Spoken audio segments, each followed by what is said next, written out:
Hey, Hey, Toby, how are you? good. How are you? So I got your labs, I got the forms you filled out and everything. I just want to go over them all with you, and then kind of catch up to where things are. So let me open up the plan we put together first. Kind of go over that. I know you've been doing some things, and I know you weren't able to get your scan yet, right? Yeah, not yet. So let me share my file. Let's share my screen. Okay, and thanks for the emails. We're going to go over those too. Okay. So this is what we ended up with the summary report. You get a chance to read it? Yeah. So basically, the goal was to try to get you in a state where your neuroinflammation is down and stop having to fatigue. Because the impression I got was you had a frontal lobe injury and you were doing all these executive functions all the time. You were just fatiguing yourself. So the Mhm. goal to get you ketosis. So phase one of the treatment plan, or actually goals of treatment, identified lifestyle strategies such as not missing meals, ketosis, exercising in the afternoon, taking breaks during the day in order to develop limbic to avoid limbic patterns. We define limbic patterns as like your anxiety, your anger, restlessness, agitation, all the things that happen when um, your brain's like is basically fatigued. Most people probably have the symptoms of they're hangry, but you were getting that unnecessarily related blood sugar issues. Okay. And then associate between limbic activity and persistent gastrointestinal symptoms. Specifically, want to see if there's a resolution of GI symptoms.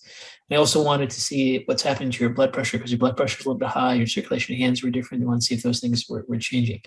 So the first goal of treatment, which you've been following, was to perform a ketogenic diet. You're in ketosis now, and you're still in ketosis, right? You're measuring your levels. Your emails look like they're all in ketosis. Yeah. Keep a journal in the morning, at nighttime of blood pressure, which I have in your emails, which are there's some trends there I'll go over with you. Okay. And then develop a daily routine that does not exceed prefrontal cortex metabolic rate that leads to patterns of becoming limbic. And limbic, again, we define as just agitation, nervousness. Coronary calcium score, we haven't gotten that yet. Then we did some lab tests. I got your results back, so we'll go over those. And then I put together some nutritional strategies for you. Some to reduce brain inflammation, neuroinflammation. Did you start these? Yeah, I've been doing all of them. Okay. And then strategies to increase nitric oxide, which helps with blood flow and circulation, brain endurance. These two. So you got all these. Everything's good, right? Yep. So then you've been emailing me all the stuff with your morning and nighttime blood pressure readings and your ketone measurements and number of days per week. If you have any limbic patterns, and then that's all phase one. So we're still in phase one, and eventually get into phase two when you're keto adapted, and then we can go deeper into other things. But right now we're still in phase one. Okay. hmm hmm And if I look at the emails you sent, okay. So I think this is your first email, which is this is like about 2 weeks after we met and you started a treatment plan, right? Yeah. Just the ketosis at that point, basically. Yeah. At that point, you said that I've been in ketosis for 2 weeks and currently in ketosis. So far, already have some improvements in brain function, less brain fog, less intense limbic sensation. And notice my digestion is changing with a small decrease in burping, but that's it. So your ketones are zero point 0.6 to 1.5, 2.3. And then if you look at your blood pressure was definitely, hypertensive in my office. Mhm. These are looking a lot better. So when Okay. I saw this email, I'm like, okay, could be impacts of ketosis on general function and even brain modulation of blood pressure because as you improve neuroinflammation, improve your brain endurance and things. Limbic pattern so far, intensity frequency is already reduced. I think it's mostly from ketosis because I noticed difference before starting the supplements. And at this 2 week period, when you were getting into ketosis and doing your measurements and checking everything, did you do any difference? Is there any differences in the amount of work you were doing per day, or was it just the ketosis by itself? I don't think so. I think it was just the ketosis. Okay. So then we go into the next week, I believe, 4-1, 4-8. Yep.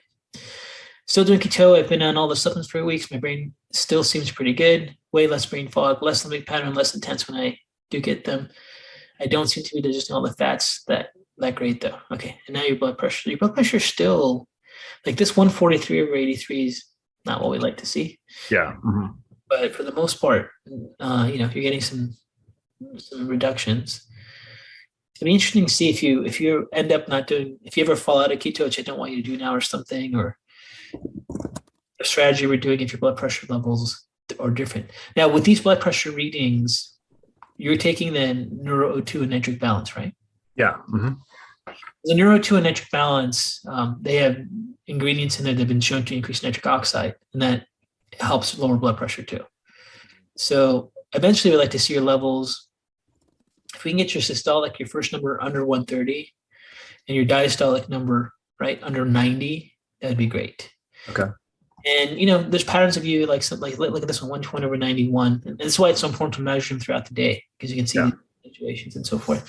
And the big concern about the blood pressure is because when I evaluated you, I don't know if you remember, but we checked your blood pressure in your legs and arms. Uh-huh. Early signs of peripheral arterial disease, like very mild early signs, and that's why I want to use the pulse coronary calcium score. The number one the most aggressive mechanism that causes blood vessel injuries, high blood pressure. Especially that first number. See, like if you see a blood pressure 143, that's 143 units of pressure smashing into your blood vessels. And as your blood vessels get that mechanical trauma, they can get injured over time, and then that leads to the whole initiation of plaquing and all that stuff. At your age, like we don't want to have you have a early signs of peripheral arterial disease, and like I don't know if you remember, you can recognize temperature in your hands because it's so bad. Like those are things that can catch up with you as you get older. So those are the readings you want. And then getting into just a few days ago, 3 days ago, my brain function still seems pretty good. I've been having pretty bad allergies lately, though. I think that's been causing brain fog. Okay, no major episodes at night anymore. Really? Yeah, I mean, they pretty much went away like the first week or two of ketosis. Just as you got ketosis, you stop having those. I still have like minor version, like a lot lower intensity throughout the day, even sometimes, but it's not every day. It's like a few times a week I'll have them, and they're like anywhere from a 2 to a 6 out of 10 scale, whereas before they were happening at nighttime a few times a week, sometimes 8, 9 intensity. Okay, well that's good. And you change your workload at all? I'm probably a little bit, but not. It seemed like it was really directly tied to the ketosis. Okay. Do you notice a difference when you take the glutathione, the resveratrol, the turmeric supplements in your brain fog? Have you forgotten to take those any days and notice difference? I haven't forgotten to take them, and I honestly don't know if I've noticed any difference at all from any of the supplements. So the biggest difference for you was just the ketosis, right? Yeah. Okay. We could have you stop taking the supplements. Just to see what happens. Yeah. And more importantly, the resveratrol, these anti-inflammatory ones can have an impact on your brain energy levels. Mm-hmm. When there's working diagnosis is all your football injuries and things you had may have caused some injury to your frontal lobe based on the symptoms and exam findings you had. And when there's inflammation, the mitochondria become less efficient, so it can't produce ATP. And what ketosis does is it gets you on ketones, so your mitochondria is more efficient. But you did them at the same time, so we don't know, right? So let's have. I did the ketosis for 2 weeks before I start, or at least 1 week before supplements. That's why I was saying that. Yeah. Okay. So these may not be making much of a difference for you. So if you want to try the anti-inflammatories and see what happens, okay, that's it. That's sure. These ones, the Neuro 2 nitric balance, their biggest impact is going to be on general brain function and endurance for you and your blood pressure. Okay. We'll have you go off all of them. Okay. See how you feel. Okay. So with the email, just sending some of those emails so we can keep track and journal of what's happening with you and over time, and we can look at patterns. Because a lot of times we'll talk and I won't remember things you said 3 weeks ago, and you won't remember things. Right. Yeah. How was your blood pressure 3 weeks ago? I don't know. Well, it's not changing. Or we might see your blood pressure just go up as soon as you go off Neuro 2 nitric balance. Yeah. That's important. Okay. Okay. So those are the things they're supplements. So then I did an update. So this is the questions we had. So since your last one, which parts of your treatment protocol have you followed? You say all of them. Which parts of treatment have you not followed? Have not gotten the calcium coronary scan yet. We talked about that. Do you have any persistent symptoms of diarrhea and nausea? So the other part of our plan was to see once you got into ketosis, and especially once your brain stopped fatiguing, on limbic, if there was a change in your GI function symptoms. Have there been any? or is it not changed? No, I think they're the same. And I think that was just like around the time I filled out that questionnaire. I definitely have had nausea, which I think is just from all the fats and the trying to digest all those. But yeah, the diarrhea was just a couple of days, and I think that was from something else. I was doing a bunch of those salt packets, and I think I was having like too much salt or something. Because then when I cut those out, You're doing the salt packets because you're in ketosis and you're taking more sodium in. yeah. Yeah. But yeah, besides that, no, the digestive stuff has been the same. So let's talk about your fat digestion. So for sure, if you have too much fats, your body can handle you get nausea. The Yeah. nausea is clearly related to your fat intake, right? Yeah. Okay. So there's a couple options here. One, and is it still going on? Yeah. Yeah. Every time you eat fats, you get nausea. I mean, even just throughout the day when I'm not eating, like even just when I wake up, sometimes I'll be nauseous. Mm-hmm. It's not super bad, but it's definitely noticeable from before I started. Okay. And Toby, do you get when you wake up in the morning, do you get a bitter metallic taste in your mouth ever? Yeah, definitely. All the time? Yeah, I realized that in the questionnaire. I think I always do, like almost every day. Okay. Because that's usually bile. Okay. When you look at your GI symptoms, like you could have a really bad gallbladder issue that's causing all these symptoms and not this GI issue pattern, right? Mm-hmm. So, okay. Well, we don't want you to have nausea all the time, but like being in ketosis is really, I think, critical for your brain recovery. Have you figured out how to balance out your fats? What do you mean? I figure out how to eat enough fats or not enough fats to avoid the nausea, or you just kind of go, I got nausea, it's no big deal. I'm just moving on with it. Yeah, I haven't really been able to like notice that well. Okay, so let's consider like the gallbladder is suspect with your chronic GI issues. And listen, your gallbladder not working can cause all diverse types of GI symptoms, issues, right? And sometimes when you go on a high fat diet, it really comes out. So that could be a factor there. Because our working diagnosis is like this is maybe brain gut and autonomic. And when you stop, and if we can see any change in your brain fatigue patterns where you get limbic and you get anxiety and all those things, if there's any change in your gut. Now, just within the first month of evaluating what symptoms are going through, we can see like, yeah, you're not getting limbic anymore. Your brain energy is good, but it's not changing your GI symptoms, right? Mm-hmm. So what are your ongoing GI symptoms you're having unrelated to the diarrhea and nausea? Yeah, I mean, my stomach's just always basically some version of like upset or tense or burny or just like bloated or belching, and just, I don't know, it never really feels good. And in the past, when you've had all these symptoms, you've taken enzymes and everything. Yeah, nothing makes a difference, really. Nothing made a difference in your burning or bloating. And you didn't like taking hydrochloric acid or taking any supplement made no difference, right? No. It's interesting too, is when you look at your list of protocols of everything you have, you never really had an aggressive approach to support your gallbladder. It's just like enzymes and dysbiosis and SIBO and all that stuff. Yeah. And you clearly have SIBO because you have it on your lab panels, so we know that's there, and that would still relate to maybe the potential, brain gut access issue. Mm-hmm. So, we both have to keep these like in our thought processes. We see how you're responding to everything. Okay. Yeah. Mm-hmm. Discuss treatment. Is there anything else you like? Okay, no. Okay, so this is the brain questionnaire form. Yeah, so like we talked about before, eventually we want to see all these symptoms on the frontal lobe section go down to 0. Mm-hmm. It doesn't look much different than your initial one. Okay. Right. So the rest is pretty good. So it's just still we have like a lot of frontal. So being in ketosis has helped your energy levels, but you're still having some frontal lobe task difficulty and those things, right? Yeah. So usually when people, for example, injure a part of their brain from like football or any kind of sports or something, sometimes 1 year later, and then they lose that function. And then when they go into rehab, let's say they injured their cerebellum, their balance is off. They start doing balance therapy and their balance starts to slowly come back as they activate neurons connect. With you, if you remember from what we discussed, what I put in your report, the issue is when your symptoms are involved in the frontal lobe, all executive function. Like all you're doing all day running your business is executive function. Yeah. So that should theoretically help you recover. Mm-hmm. However, if you exceed your metabolic rate, then you just can't recover.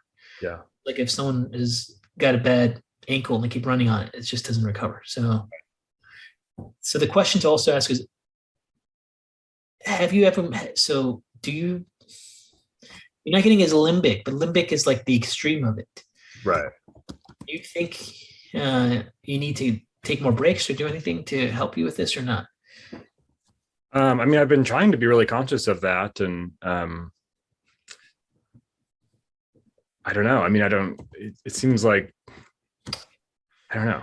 Right. Well, have your clinical radar go off, like, or are you still fatiguing yourself?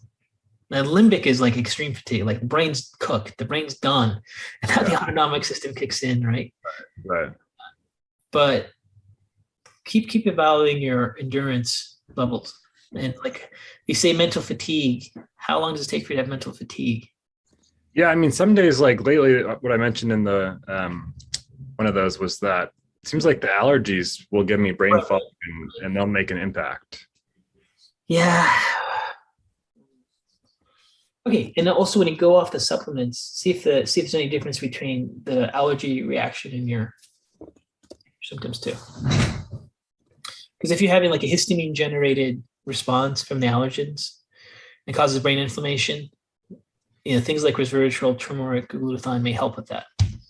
If like your brain fog is like much more severe, or there's a difference, then that might be helpful to know as supplements there. Okay, the rest of the brain stuff seems pretty good. And this is your metabolic assessment form. So main digestion was the diarrhea, but it's most likely related to the sodium. This is probably all the sodium exposure, right? Yeah. Mm-hmm. Motility constipation, it's just taking the salt. Excessive blood sugar and bloating, that's been by increasing your fat intake. Well, that's always been there. It's always been there, but it's gotten worse with taking more fat. No, not really. About the same. Okay.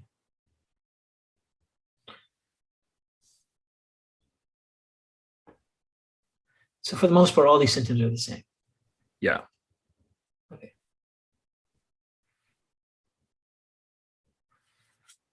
These are fine there. Then, okay, so before we get into your blood work, okay. So right now with taking the stuff for your blood flow and being ketosis, do you feel like you're on the right track, or do you feel like we're off track, or what do you think? Um, I think, yeah, I mean, I think the brain stuff seems to be improving with the ketosis for sure. We'll see what happens with the supplements. But yeah, the gut stuff hasn't changed at all. So I don't know if that just takes time or if I should have noticed something already. Oh, you should have noticed something. Yeah. So here's the thing. If it was, there's a couple, well, we don't have a clear understanding of why you have SIBO. Like you didn't have like an infection in your gut destroying your enteric nerve plexus, right? Some people just have low hydrochloric acid, take hydrochloric acid, it cures it. Some people start to get neurodegenerative disease and they start to end up having some degeneration there. But at your age, having like chronic ongoing SIBO and head trauma, the working diagnosis that it's like a brain gut axis issue, right? So improving your brain endurance and seeing if those things change can be a factor, but also if your brain doesn't fatigue and if your GI symptoms improve, would be a clue if that mechanism is happening, but that's not. But at the same time, you still have a lot of frontal lobe symptoms. Right. So we just have to, your frontal lobe symptoms should start to go away if you're recovering your brain. If they're not going away, it means one thing: you're not recovering. Your brain injury is not recovering. You may have more efficient fuel to make yourself not be fatigued as well, but you're not recovering. Right. So we still have to consider the possibility that you have a brain gut axis issue until your frontal lobe symptoms go away. If your frontal lobe symptoms go away and you still have gut issues, then there's something else. Your gut issues may change. Now it's also more likely you may have some gallbladder problems and things like that, right? But when you have a brain gut axis issue, you can absolutely have your gallbladder involved too, because your gallbladder contracts and releases bile through the brain. It's a parasympathetic pathway. It's a vagal pathway. Yeah. We just have to give it a little more. Just give it a little more time. Okay. Yeah.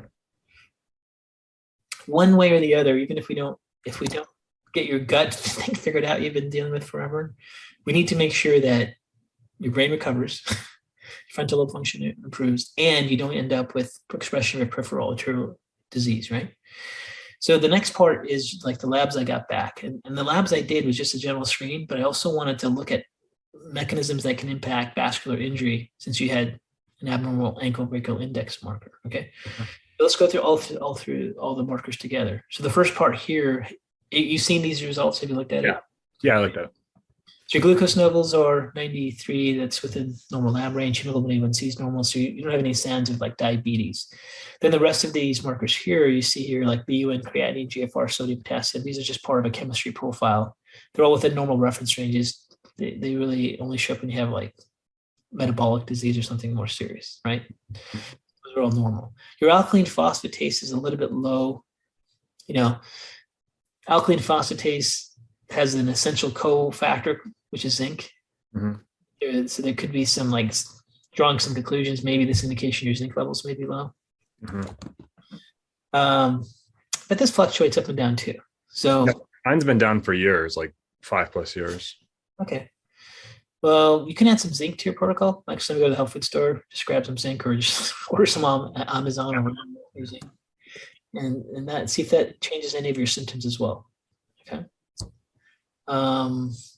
LDH is fine. AST, ALT. These are all markers for like tissue breakdown. They call these liver enzymes, but other tissues contain these same enzymes.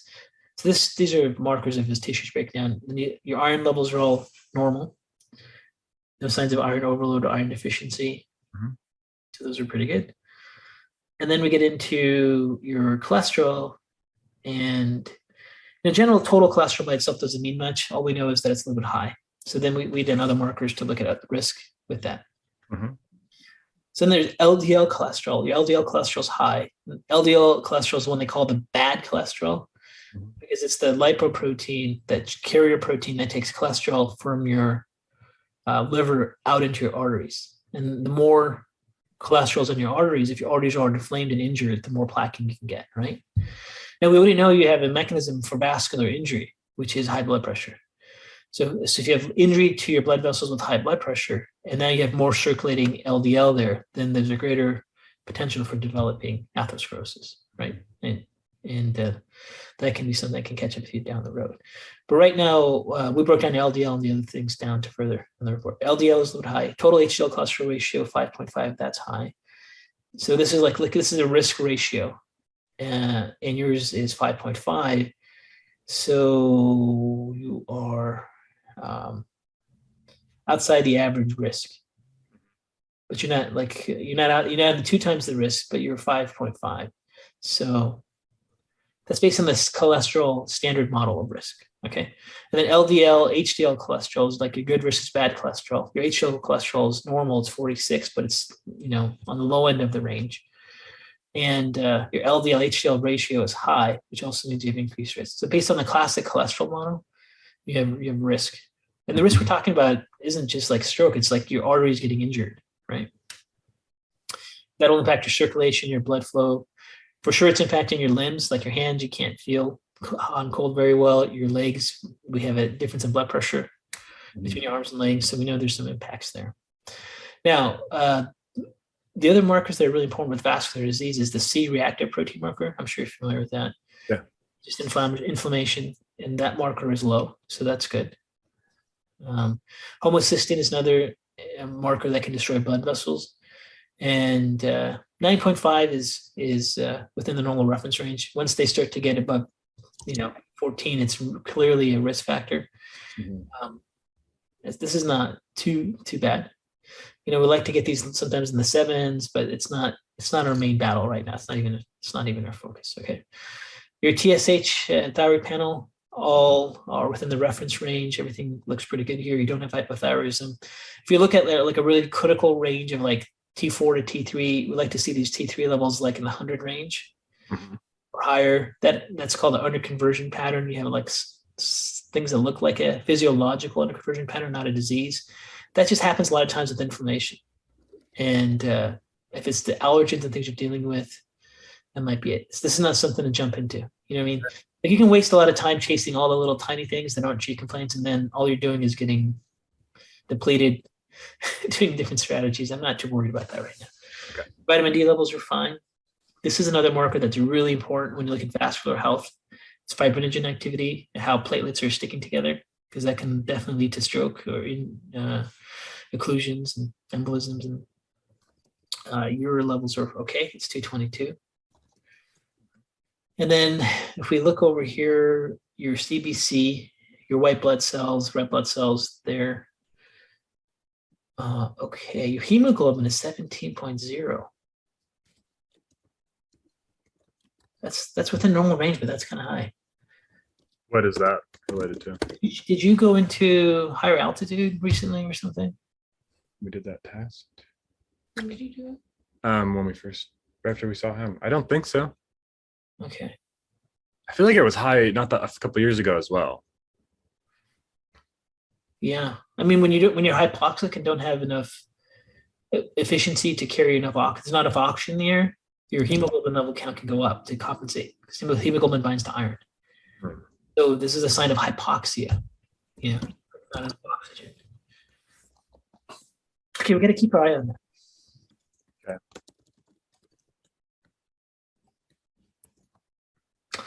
The rest of your CBC panel looks okay, meaning you don't have any patterns of anemia. Okay. Neutrophils are 46, lymphocytes are 41. That's okay. Basophils. Yeah, these are just your immune, your different white blood cells. Nothing too significant there.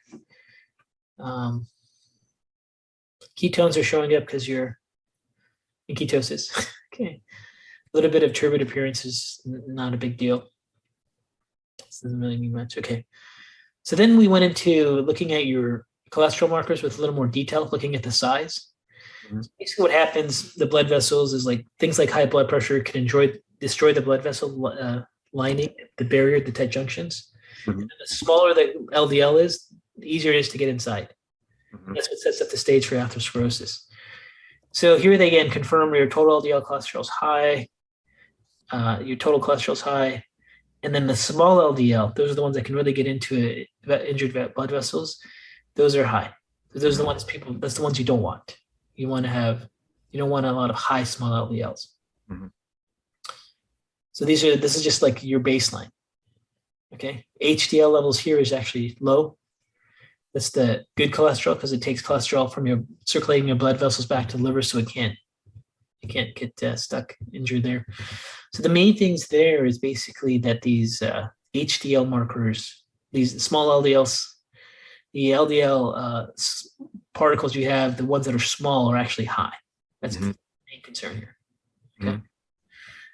They do this thing called the LP insulin resistance score. And it doesn't mean you have insulin resistance. You clearly don't have insulin resistance. It's just when you see like patterns of low HDL and high LDL and small particle size, you have a potential that you have insulin resistance. So they call this the LPIR score. You clearly don't have insulin resistance, so it doesn't matter. You just have a pattern of someone who was like diabetic or overweight would have. Okay. Let's look at the rest. I checked the heavy metals in your bloodstream. We really like to see 0 or untraceable levels. Like you see, mercury's on like less than 1, untraceable, right? Calcium. So there's a little bit of arsenic and lead. But these aren't like too crazy high. But if you have blood vessel inflammation, injury, these are things that cause free radicals. So we just keep an eye on them for right now. They're not completely outside the range. Your free testosterone is low. Okay. And then, but it's just borderly on the reference range. And then usually when you see low testosterone, you look at total testosterone. Your total testosterone is fine. Mm-hmm. Your luteinizing hormone. So your pituitary releases luteinizing hormone that makes your testes produce testosterone. If your testicular hormone cells are injured, your LH levels go up. It's called primary hypogonadism. You don't have that. Okay. Secondary hypogonadism is like a pituitary is not releasing LH, and then you don't have testosterone, and you don't have that either.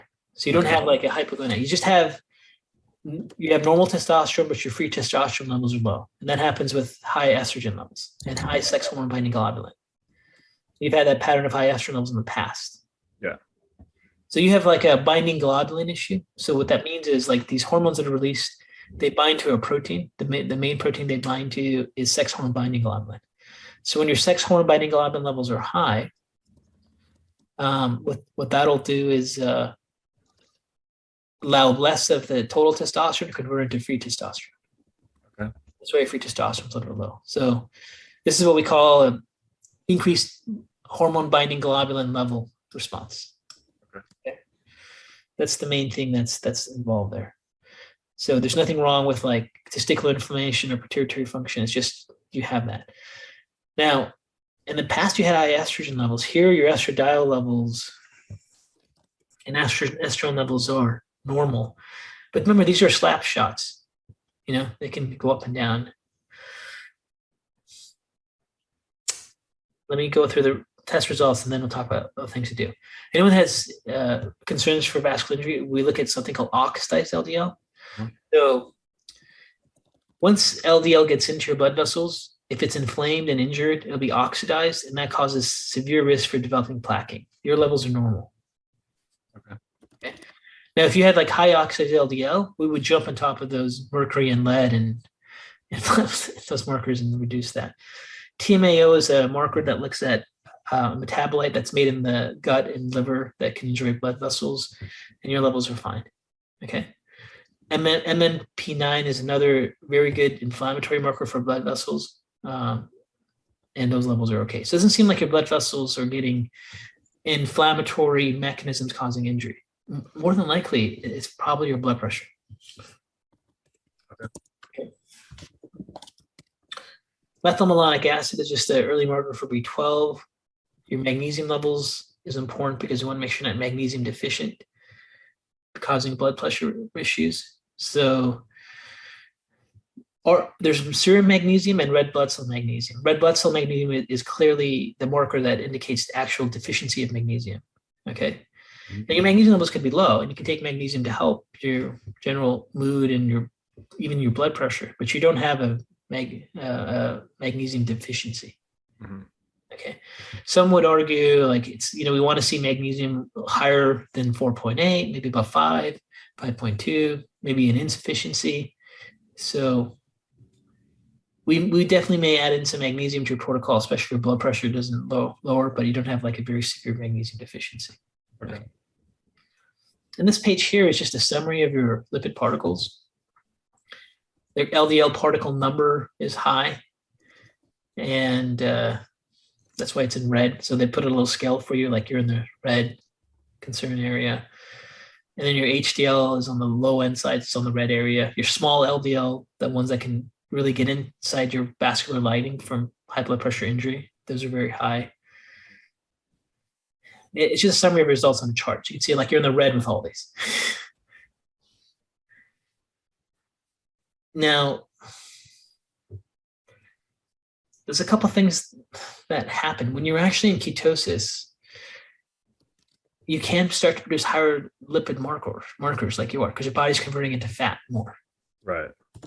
And some people may look at your report and go freak out and go, oh my God, these are so high and you have insulin resistance pattern, but it could just be the ketogenic pattern you're in. Mm-hmm. The concern isn't as high as you don't have high inflammatory markers in your blood vessels like oxidized LDL, TMAO, CRP, homocysteine. Those are all the inflammatory markers. Those are all within normal reference ranges. Okay. So these are numbers to keep an eye on. What do you feel what's your first impression when we go over these results together? What are you thinking? I mean, I've done a lot of like some of those same test numbers before, and I don't feel like they were as bad. So I'm wondering if it is from the ketosis. Yeah. Other than that, I mean, I have no idea really.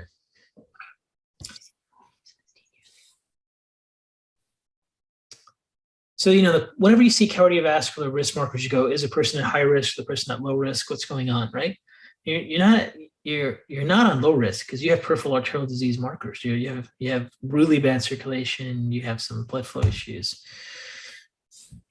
The good news is it's not inflammatory and you're generally healthy. You don't have like diabetes, you're not obese, you're not insulin resistant. Right. So one strategy is like, okay, let's take some things to change your lipids. So you can take nutraceuticals to change these particle numbers and all these things if you want to change it. Mm-hmm. Okay. I don't think that's a bad idea. It just would involve taking some supplements. I don't know where you are with that. No, either way, doesn't matter. Okay. So the other thing we can do is check go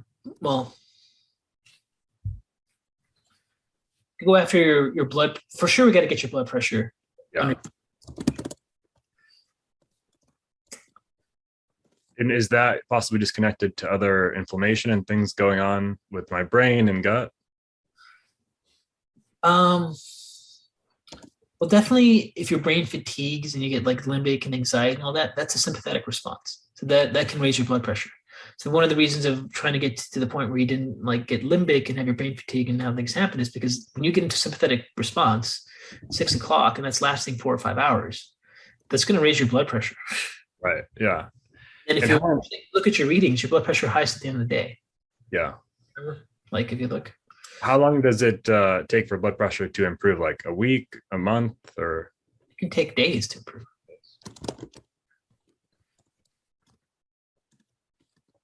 Yeah, I mean, if you look at the trend, like towards the last 3 is when your numbers are higher. But it's not like significantly different. Like here are your lowest readings at night, which is a little bit different. I'm not sure about it being the only cause. Like there's multiple causes, multiple variables, right? With your blood pressure. Some of it could be genetic as well. There's a lot of different steps we can take to lower your blood pressure. Like we can put you like see, we had some conflicting things. We want to put you in ketosis, but when you get ketosis, you got to take some salt so you don't have electrolyte imbalances. Yeah. At the same time, one of the most effective diets to lower blood pressure is like a DASH diet where you limit sodium. I think if we react to every single thing that constantly shows up in a couple of weeks, we're going to be swimming around all over the place and just right.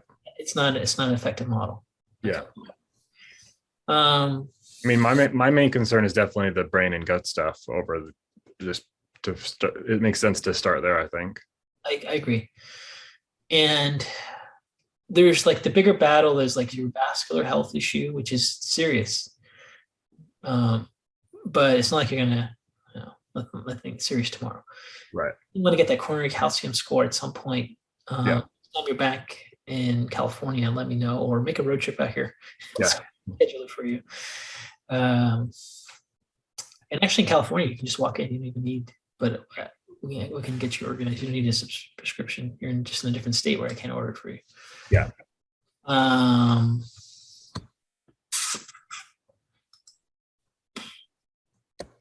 So we'll look at where we are with everything. Actually, you know what, Toby? I don't think you should go off any of your supplements here. Okay. Let's not have you go off on your supplements. I'm going to add in some magnesium and potassium to your protocol. I'll email you the dosage. Okay. I already do take some like 400 milligrams of magnesium. How much? Like 400 milligrams a day, or sometimes even more. So what I want you to do is change that. So you got to take magnesium up to bowel tolerance and then back off. Mm-hmm. Best to take magnesium also. You take in the morning or you take at night? I take it throughout the day. Throughout the day. Okay. So just increase. And why do you do that? Just because I heard it was good. Do you have any noticeable symptom change or anything when you do that? I think it helps my bowel movements. Just keeps me more regular. Okay, so it helps you with your motility. Like it's basically a stool softener. Yeah. Okay. So what you want to do is increase your dosage of magnesium until you get watery bowel movements. And once you get watery bowel movements, that's your magnesium tolerance. and then you just back off. Okay. So you may end up taking 1,600 milligrams of magnesium a day. Right. Okay. It all depends on how you respond. Now, once you get bowel and once you get the what will basically happen once you get magnesium saturation is you have a watery bowel movement, and then you back off and give it a couple of bowel movements, and it'll normalize. Yeah. Okay. So, are you taking what size are your milligrams of magnesium you're taking right now? I think they're 100 each pill. Okay, so like if let's say you get to 800 milligrams or 1,000, let's say you get to 1,000 milligrams, and then you notice, oh my God, this is definitely causing Yeah. activity. Then cut down to like 900. Okay. 800 the next day. Okay. And then figure out what the highest dose you can take without having those symptoms. And then we want to start with that step one, and then see if that changes your blood pressure more. You take potassium? I just only when I started keto Okay. through like the salts and that kind of thing. Just do the keto salts. Okay. I mean, how much, like, what's the good doses for potassium? Because it seems like they're all pretty low. Well, you're going to take thousands of milligrams too. Yeah, they're all low. They're all like 9,900 milligrams. You have to be in 2,000 to 3,000 milligram stage of that. Okay. Once you get your magnesium levels down, I'll have you start to take like 2,000. Let's have you take 2,000 milligrams of potassium. Okay, potassium bicarbonate. You can get online anywhere. Okay, potassium bicarbonate and then magnesium. So we want you to stay on your supplements. Don't add any different things yet. Let's see if we get your blood pressure down further. Okay. And then as far as your fat goes and your nausea, that's not normal. Have you ever taken stuff to support your bile? I don't remember that from your history. Yeah, I have ox bile. Yeah. And like Tutka, and I don't think they really make a difference. No. But I don't know. Taken lipase before? Yeah, just through the digestive enzymes. Yeah. Do you have some still? Yeah. Okay, start loading up on lipase. I mean, loading up is like try 1 or 2 capsules and try to find a dose that helps. See if it helps you reduce your nausea symptoms. Okay. So you're gonna have to experiment with the dose. You're not gonna overdose on lipase. Okay. So start with 2 capsules and then maybe go to 3 or 4. You might be needing to take 5, 6 capsules a meal that's high in fat in order to not get nausea. Okay. And if your gut's not working, you're probably not digesting the fats. If you don't digest fats, you'll be bloated. Right. And should it just be lipase, or there's other enzymes in there? Is that okay? Or the problem is you start taking other enzymes like HCl with the lipase, you might get burning from the HCl before you get to the threshold you need for lipase. So I just want you to just take lipase. Okay. Okay. You have some, you said, right? Just pure Yeah. lipase. Yeah. So just take the lipase, find out the dosage. So like with this next week's email, tell me what happens with your magnesium tolerance level. Once you find that magnesium tolerance level, then we'll have you add in the potassium at 2,000 milligrams. Okay. And we'll just keep monitoring your blood pressure. Like, listen, your vascular health is most likely all just high blood pressure, because we're not seeing any inflammatory metabolic markers causing that. But it's like your age. If your blood pressure is like when I tested you, you're in the stage 1 hypertension. Yeah. Reason for someone as athletic and healthy as you to be in stage 1 hypertension. Yeah. And we got to be pretty aggressive what we can do naturally to reduce it. Because if we don't reduce it, like as resistant as I am to this, you might have to take medication. Right. Medication is no joke for high blood pressure because it causes lots of other side effects. But if you have hypertension for the next 10 years, next 20 years, like you're going to destroy your blood vessels. Yeah. And not only that, we're already seeing your signs of peripheral arterial disease show up. So and then more importantly, that's why it's so important to get the calcium coronary score. Okay. It's really try to figure out a road trip or find a way to get that test done. Yeah. Those numbers. Do you have any questions for me? Yeah, I mean, with the keto, I haven't really had any like weight loss, and that weight around my hips is still there, which seems a little weird because last time I did keto, I lost weight.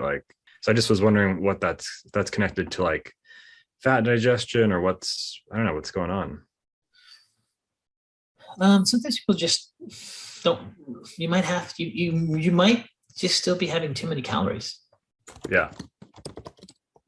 That's the most common cause. Because you could be in ketosis, and for people that have like insulin resistance, their weight just melts off because their insulin level, when insulin's high, they can't burn body fat. But if you don't have high insulin levels and get ketosis, Yeah. you just may not be dropping that weight. Right. Okay. Mechanism. You might, once you transition to intermittent fasting, is where you have your weight loss. And hold off on that still, right? If you want to try, well, hold off on it now. Let's give it another. Let's just see what we can do with your blood pressure in the next month. Okay. The lipase, the nausea, and the magnesium support. A month's going to go by like that. And then let's work through each of these steps. If we do too many things all at once and start chasing everything, we're going to be completely frustrated, which you've already gone through many times in your. Yeah. Yeah. The only other thing I guess is just, I'm wondering, it does feel like my body is often stressed, like especially my stomach area, and not even necessarily my brain or anything. It just feels like it's its own independent thing. And so I guess I was wondering if there's any connection with blood pressure there. Maybe that's, I don't know. It just seems, it's just interesting. I've never found that. I don't know. I don't know if it exists, but sometimes you have to look for patterns. Everyone's unique. So keep looking for that pattern. I've never looked for it, so I can't tell you. It's possible, everything. Okay. Yeah, I think that was good. I did the H. pylori test too, but I didn't see that come through. Did you have that? I'll check on that. It wasn't on the results. Okay. Oh, and then the other thing with the results, the lead on there, Maddie also had high lead too. Well, it wasn't high, but it was like, it showed up. So I guess, is there? It's not, lead is so common in the population everywhere. I don't think it's just like one exposure. Okay. All right. That's good. So the plan is continue with what you're doing, find out your magnesium tolerance level. Once you find your magnesium tolerance level, add in 2,000 milligrams of potassium. Let's look at your lipase level. Find out your lipase, see if that helps you with nausea. Keep tracking with what you're doing. And then in addition to just the limbic pattern of getting fatigue, you can still be going too far. Like limbic is extreme. You want to see if you can take some more breaks or figure out things to do, or, because if you have an extended work day, like just figure out some spots you can let your brain rest. Yeah. You're like working out in the evening, right? It doesn't really matter. Whenever. Maybe you work out in the afternoon between your workload, or figure out a way intentionally to change your fatigue potential. Yeah. Okay. I'll send you a summary email, like our new plan and all this stuff, just so just make sure we're clear. Okay. And then those emails, with the emails again, tell me your magnesium load, tell me you start out at potassium, and tell me you find those lipase as each week goes by, and we'll connect again in a month. Okay. Sounds good. All right. Thanks so much. Talk to you later. So I want to make some comments about the 1 month follow-up with Toby. As we can see, when we did the physical examination, he had stage 1 hypertension. He could barely feel his hands and feet with temperature discrimination. He's got really poor circulation in his hands. And he had an ankle brachial index, which showed early signs of peripheral arterial disease. As lab test really shows, there's no underlying inflammatory mechanism like oxidized LDL, homocysteine elevations, C-reactive protein elevations.